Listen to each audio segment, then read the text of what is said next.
धन्यवाद।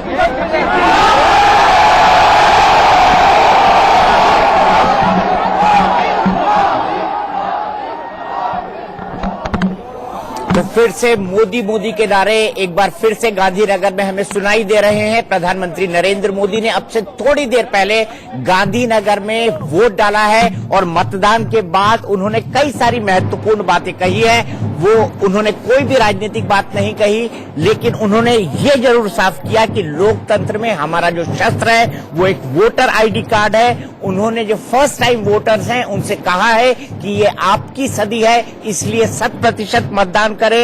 उन्होंने सभी लोगों से आह्वान किया है कि मतदान करें। उनका ये मानना है कि मतदाता समझदार है, वो जानते हैं कि उन्हें किसे वोट करना है, किस लिए वोट करना है, क्यों वोट करना है, और उन्होंने किसी भी मतदाता को सबसे ज्यादा विवेकशील माना है। और अब प्रधानमंत्री यहां से निकलते हुए प्रधानमंत्री इसके बाद अपने आगे के कार्यक्रम पर चले जाएंगे और थोड़ी ही देर बाद अमित शाह भी गांधीनगर के अंदर अपना वोट डालेंगे। अब से थोड़ी देर पहले अमित शाह के परिवार के साथ प्रधानमंत्री नरेंद्र मोदी दिखाई दिए।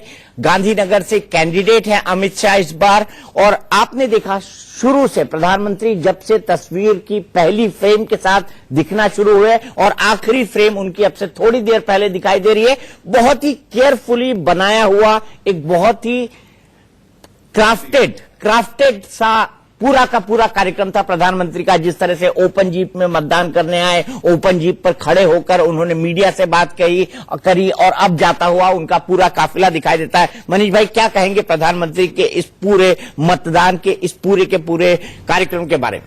दीपक भाई, मुझे ऐसा लगता है कि प्रधानमंत्री इसके जरिए एक आत्मविश्वास से लबरेज दिखाई दे रहे हैं और वो ये संदेश देना चाह रहे हैं कि जितने भी ओपिनियन पोल आए हैं उसमें से कहीं कम कहीं ज्यादा जरूर है, लेकिन आत्मविश्वास ये कहता है कि राज तिलक फिर एक बार होगा।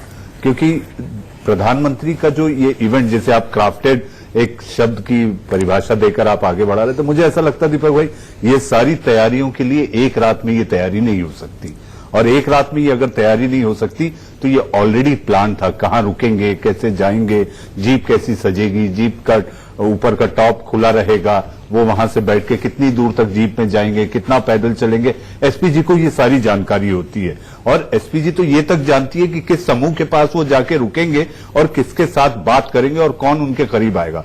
तो ये सारी बातें प्लान थी। और इसके साथ साथ प्रधानमंत्री सुबह अपनी मां के आशीर्वाद लेने से लेकर मतदान कर बाहर निकलते हुए, दीपक भाई, उन्होंने अपने एक जो प्रेस को संबोधित कर रहे थे एक बात कही, वोटर आईडी कार्ड को लेकर। उन्होंने कहा लोकतंत्र का ये आईडी है।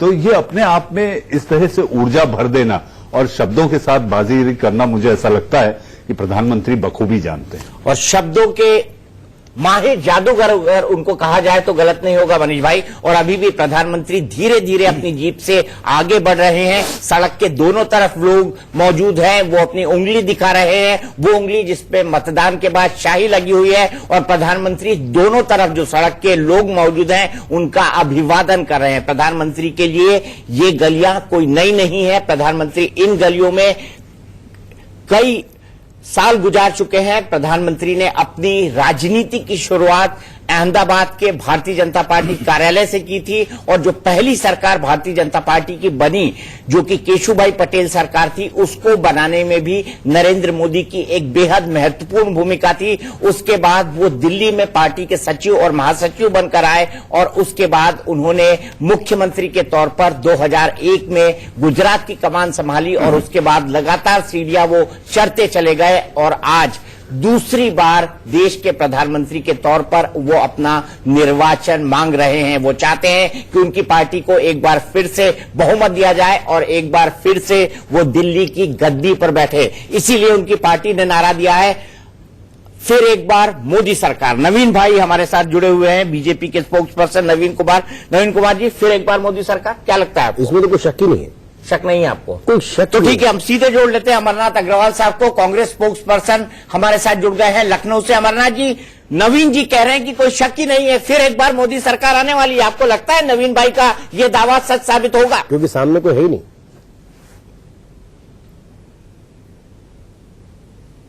नवीन भाई को तो कहना ही पड़ेगा, वो ड्यूटी पे हैं, उनको तो कहना ही कहना आएगी सरकार हमारी फिर से। और कि क्या अभी आपने देखा, जो इतनी देर से हम भी देख रहे थे, आप भी देख रहे थे, ये ठीक है, आपको वोट का अधिकार है, आप वोट डालिए जाके, लेकिन जो एक चुनाव आयोग है उसकी कुछ व्यवस्थाएं होती हैं दीपक जी, उन व्यवस्थाओं को जिस तरीके से अभी इस समय उनकी धज्जियां उड़ाई जा रही थी, क्या रोड शो है, अरे चुनाव से एक दिन पहले रोड शो बंद कर दिया जाता है, इसकी इजाजत दी जाती है। कहीं ना कहीं आत्मविश्वास की कमी है, प्रधानमंत्री में भी आत्मविश्वास की कमी है कि आखिरी मौके तक हर बात को कैश करना चाहते हैं, हर समय वोट मांगना चाहते हैं। अगर इतना आत्मविश्वास है जितना नवीन भाई बता रहे हैं, तो प्रधानमंत्री शायद ये बात न करते जो अभी हो रही है। ये रोड शो है, ये क्या कहा प्रधानमंत्री? चुनाव आयोग ने क्या इजाजत? प्रधानमंत्री जी ने जनता से अपील की अमरनाथ जी के सभा का प्रयोग करें, तो क्या गलत हुआ है? अगर देश के कहना है कि वो रोड शो कर रहे हैं, ये रोड शो है क्या? ये रोड शो है। नहीं, उसका अगर अर्थ आम आदमी और आपको इनको तो दीपक जी इनको तो आप ही कर रहे हैं, सम्मान करना चाहिए। हाँ, मैं वही कह रहा हूँ, इनकी बात का मैं सम्मान करूँ या लोगों ने इनका सम्मान कर दिया, यही अंतर है।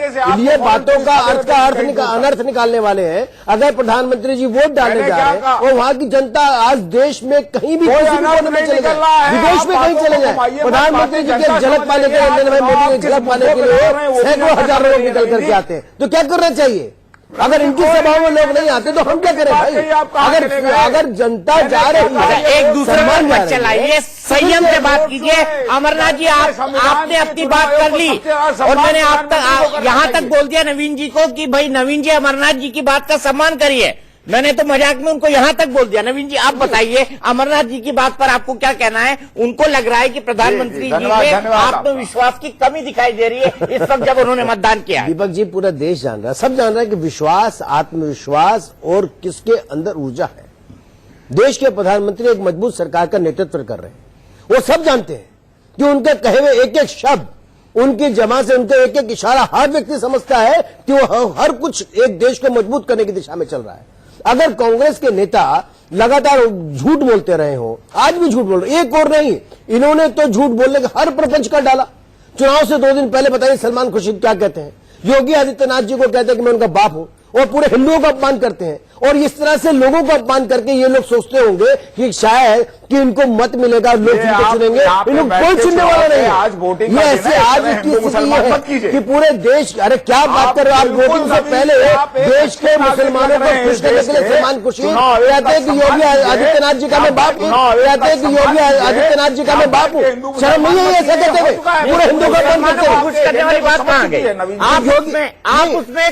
आप उसमें धर्म का एंगल डाल रहे हैं, आप जबरदस्ती। योगी आदित्यनाथ जी को, योगी ने क्या कहा? योगी योगी आदित्यनाथ आप कह रहे हैं कि मुसलमानों को खुश करने के लिए? नहीं, इसीलिए क्योंकि मुसलमानों को सलमान खुर्शीद ने क्यों कहा? सलमान खुर्शीद वो जो कहते थे कि आतंकवादी के मरने पर सोनिया गांधी रात में बयान दे रहे हैं, अगर वो गलत बयान है आप उसके बारे में टिप्पणी कर सकते हैं, लेकिन इससे हिंदू और मुसलमानों को ये वो यही कर रहे हैं योगी आदित्यनाथ, क्योंकि वो जानते हैं कि आप तो किसी भी बहाने नवीन भाई, आप और आपकी पार्टी हिंदू और मुसलमान बीच में लाना चाहती है। फिलहाल हम एक ब्रेक के लिए रुकेंगे, ब्रेक से जब वापस आएंगे तो अमरनाथ जी भी हमारे साथ है, नवीन जी भी हमारे साथ है, बातचीत आगे बढ़ेगी। अपील की, पीएम के साथ अमित शाह भी मौजूद थे। पीएम मतदान केंद्र पर एक खुली जीप में पहुंचे थे। इससे पहले वो गांधीनगर गए और अपनी मां हीराबेन से मिले। हीराबेन ने उन्हें पावागढ़ की माता की चुनरी भेंट की, साथ ही साथ 501 रुपए और नारियल भी दिया।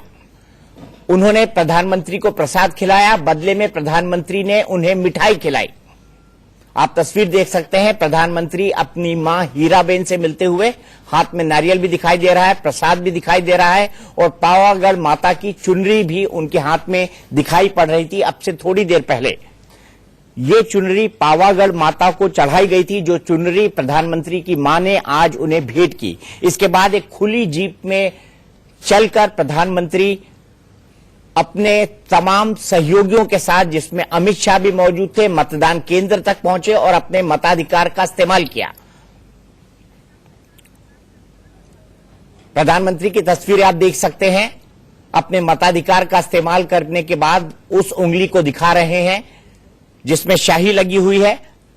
प्रधानमंत्री ने सभी से मतदान का आह्वान किया। उनका मानना है कि मतदाता समझदार है, वो जानता है कि उसे किसको वोट करना है। साथ ही साथ उन्होंने युवा मतदाता जो कि पहली बार वोट डाल रहे हैं, उन्हें खास तौर से अपील की। उनका कहना था कि ये सदी उनकी है और उन्हें 100% मतदान करना चाहिए। क्या कुछ कहा प्रधानमंत्री ने मतदान के बाद, आइए सुन लेते हैं।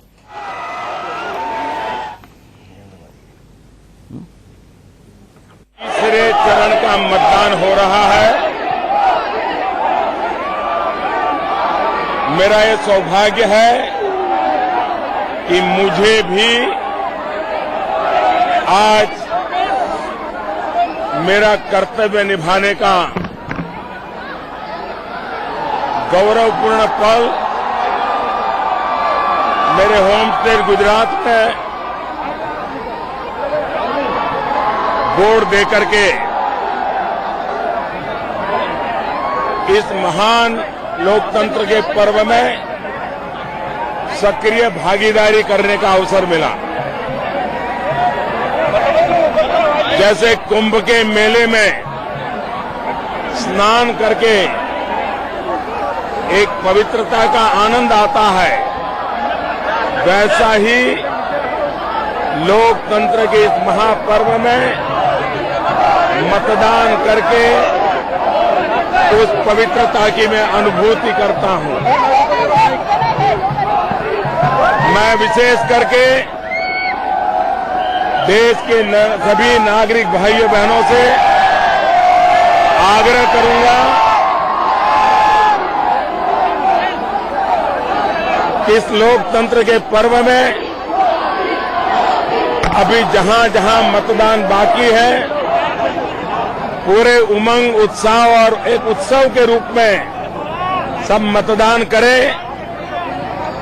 मतदान किसको करें, किसको न करें, भारत का मतदाता जितना समझदार है, नीर क्षीर का विवेक जानता है, दूध का दूध और पानी का पानी करने का उसकी जो विशेषता है, ये पूरे दुनिया के लोगों के लिए एक अध्ययन का विषय है।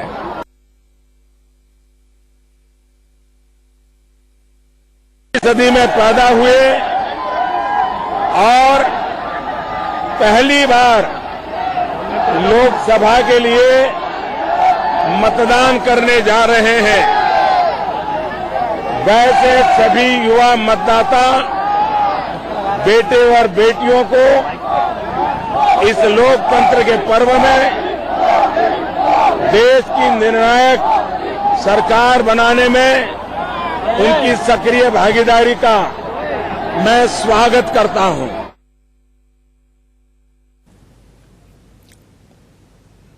तो आज जिन वीवीआईपी सीटों पर वोटिंग चल रही है, उसमें बारामती भी एक है, जहां से एनसीपी के नेता सुप्रिया सुले चुनाव लड़ रही हैं। उनसे बात की है अभिषेक शर्मा, हमारे सहयोगी ने। आइए सुनते हैं सुप्रिया सुले का क्या कहना है अपनी जीत के बारे में। महाराष्ट्र में 14 लोकसभा सीटों पर चुनाव